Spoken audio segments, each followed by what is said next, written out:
केवल टीवी देख रहे हैं आप। मैं हूं आपके साथ हर्ष भारद्वाज। बिहार चुनाव से जुड़ी हुई इस वक्त की बड़ी खबर आपको बताते हैं। अब्दुल बारी सिद्दीकी, एक ऐसा नाम जो लालू के करीब भी रहे और तेजस्वी यादव के करीब भी आपने तस्वीर देखी होगी। उनका बड़ा बयान इस वक्त आया है। उनकी तरफ से कहा गया है कि अभी पूरी तरीके से तेजस्वी जननायक नहीं बन पाए हैं और वाकई ये बड़ा सवाल है क्योंकि कई मुसलमान नेता अब यही सवाल उठा रहे हैं और उनके भाई ने तो उनको नालायक तक कह दिया। राजीव जी हमारे साथ जुड़ रहे हैं, एग्जीक्यूटिव एडिटर, उनसे जानने की कोशिश करेंगे। सर, अपने भाई नालायक कह रहे हैं और एकदम वरिष्ठ नेता जो मुस्लिम चेहरा है वो कह रहे हैं कि पूरी तरीके से जननायक वो बन ही नहीं पाए हैं, तो क्या तेजस्वी को ये कहा जा रहा है कि भैया आप अभी बैठिए, अभी आपका समय नहीं आया है सीएम बनने का? हर्ष, मुसलमानों का हाल इस समय राजद में कुछ वैसा ही है। बड़ी बेआबरू होकर तेरे कूचे से हम बाहर निकले।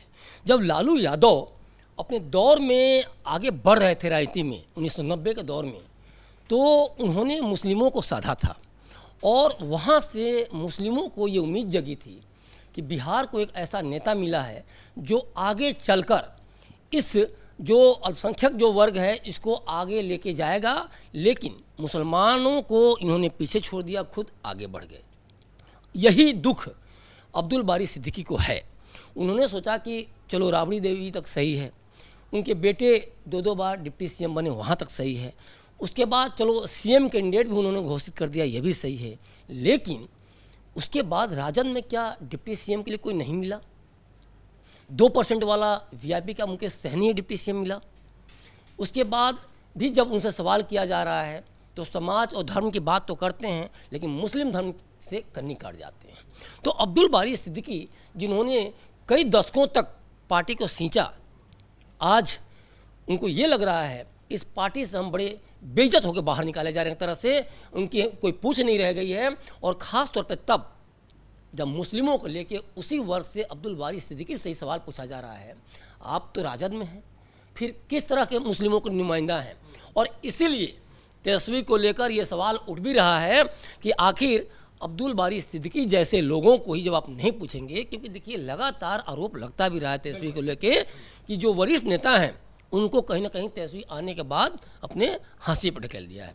संजय यादव को सलाहकार के तौर पर तो लेके आते हैं और संजय यादव की रणनीति क्या रही है? एक तो लालू यादव के जंगल राज का जो है ना प्लानिंग के तहत उसको उन्होंने बैगेज को उठाना बंद कर दिया है।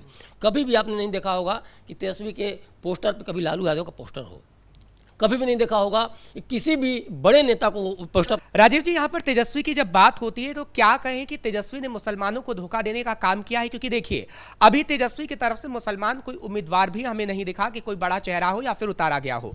बीजेपी ने डंके की चोट पर कहा कि हमने नहीं उतारा मुसलमान नेता, हालांकि एनडीए में जेडीयू की तरफ से उतारा गया है, लेकिन बीजेपी डंके की चोट पर कह रही कि हम नहीं उतारा और हमें हिंदू वोट मिलते हैं। तो क्या तेजस्वी ने बड़ा धोखा दिया है? वो इसलिए मैं कह रहा हूं कि एक समय ऐसा था जब लालू प्रसाद यादव ने संसद में कहा था कि वक्फ बिल लाइए, वक्फ कानून बनाइए। वो आज भी वीडियो मौजूद है, लेकिन तेजस्वी कहते हैं कि हम फाड़ देंगे, मुसलमानों का साथ देंगे। देखिए ऐसा नहीं है, बीजेपी में भी बड़े नेता मुसलमान नेता हैं। शाहनवाज हुसैन की बात करें या फिर अन्य नेताओं की बात करें, बड़े बड़े चेहरे हैं। आप देखिए कांग्रेस के बड़े नेता मुसलमान नेता आ जाते हैं बीजेपी में, राजद के बड़े मुसलमान नेता बीजेपी में आ जाते हैं। तो ऐसा नहीं कि बीजेपी ने हिंदू नेताओं को उतारा, बीजेपी का है सबका साथ सबका विकास, पहली बात। दूसरी बात, राजद को लेकर और कांग्रेस को लेकर ये हमेशा कहा जाता है कि ये मुसलमान और जो यादव हैं इनके कोर वोटर हैं। तो सवाल सबसे बड़ा यहाँ होता है कि आपके जब कोर वोटर हैं तो डिप्टी सीएम मुकेश सहनी क्यों बन जा रहा है?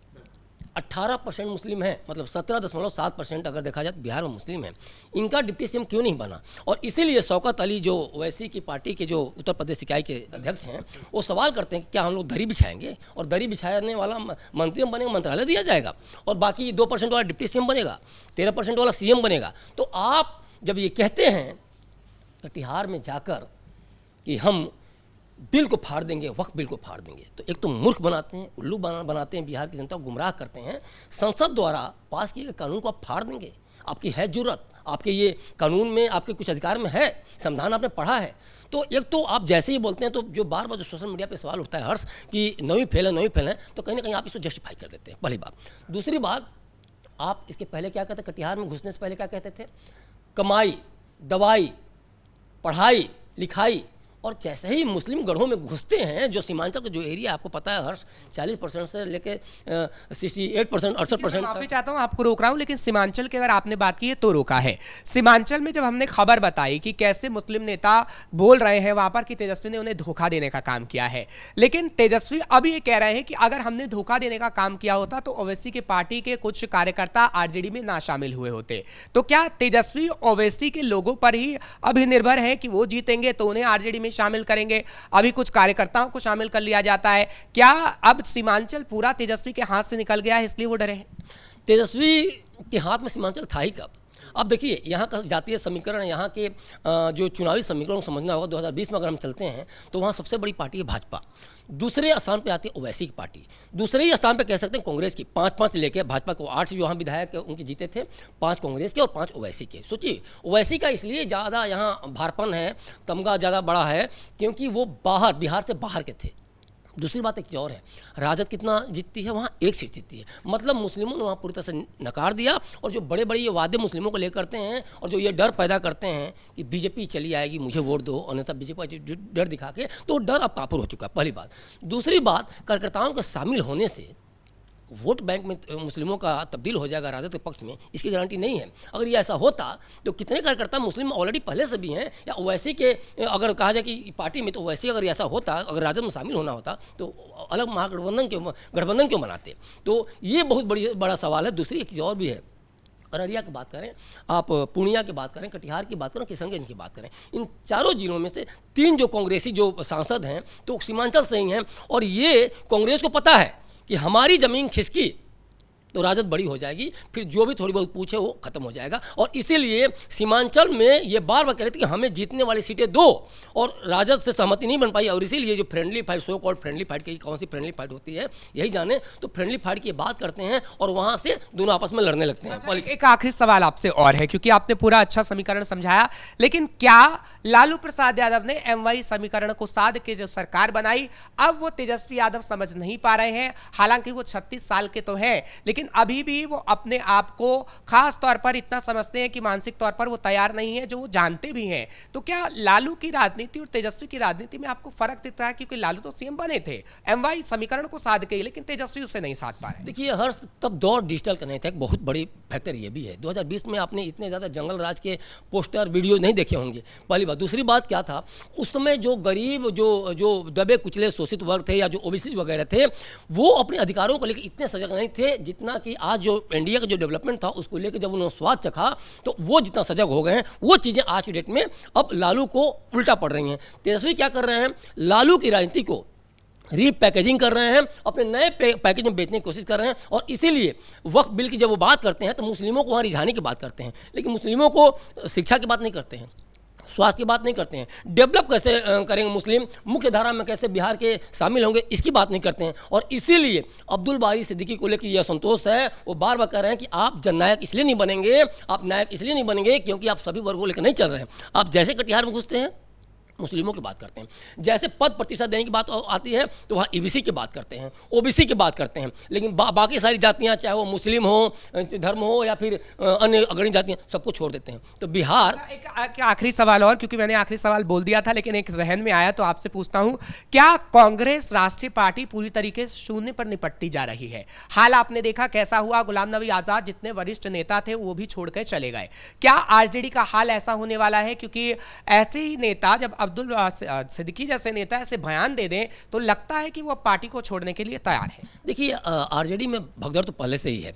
अब्दुल बारी सिद्दीकी भी जल्द आरजेडी छोड़ने वाले, तय मानिए, बहुत बड़ा भगदड़ आरजेडी में मचने वाला। दूसरी बात है कांग्रेस की। कांग्रेस को तो अब देखिए 9% भी वोट नहीं है बिहार में, पूरी जमीन खिसकी हुई है। प्रतिमा कुशवाहा का आपने देखा ही, उसके बाद डॉक्टर साहब अभी हाल में ही जो उन्होंने छोड़ा वो देखा ही। तो भगदड़ तो लगातार मची हुई है। और दूसरी एक बड़ी बात है, जो आरजेडी लगातार अपने आप को मुस्लिम यादवों की जो बात कह रही है वो आप ओवैसी को वोट दे रहे हैं, वो भाजपा को वोट दे रहे हैं। अगर ऐसा नहीं होता तो सीमांचल जो मुस्लिमों का गढ़ है वहाँ भाजपा सबसे बड़ी पार्टी के तौर पर नहीं उभर के आती। और इसीलिए मैं कह रहा हूँ कि आरजेडी में जो मुद्दे उठने चाहिए, जो तेजस्वी द्वारा उठाए जाने चाहिए, एक तो देखिए पार्टी के अंदर लड़ाई है, वो विश्वास खो रहा है। दूसरी बात, सीनियर लीडर को कोई पूछ नहीं है। आप सिंबल बांटने से लेकर हर जगह आपने मनमानी की है, उसमें को है लालू यादव की नहीं सुनी जा रही है, वो भी मनमानी है। तो इनको पता है जब लालू यादव को नहीं सुनी जाती तो उनकी ज़्यादा दिन तक कुछ नहीं रहने वाली है, इनको हाँसी और ज़्यादा ढकेल दिया जाए। तो उससे अच्छा है कि पूरी तरह से बेइज्जत होने से पहले हम वहाँ से निकल जाए तो ज़्यादा बेहतर है। आपका बहुत बहुत शुक्रिया। फिलहाल मुसलमान वोट बैंक किस तरीके से छिटकेगा ये तेजस्वी को बखूबी पता है और आरजेडी में इसका नुकसान तो होगा ही होगा, और इसलिए तेजस्वी उल जलूल बयान दे रहे हैं। लेकिन उन्हें समझाने के लिए अब्दुल बारी सिद्दीकी जैसे लोग ये कह रहे हैं कि अभी आपको जननायक बनना पड़ेगा, अभी आप पूरी तरीके से नायक भी नहीं बने हैं। फिलहाल अभी और कितने आरजेडी के वरिष्ठ नेताओं के बयान सामने आते हैं और तेजस्वी को कितना नुकसान होता है देखने वाली बात होगी। और सबसे पहले खबर आपको कैपिटल टीवी ही पहुंचाएगा। कैमरा पर्सन भोला के साथ मैं हर्ष भारद्वाज, कैपिटल टीवी बिहार।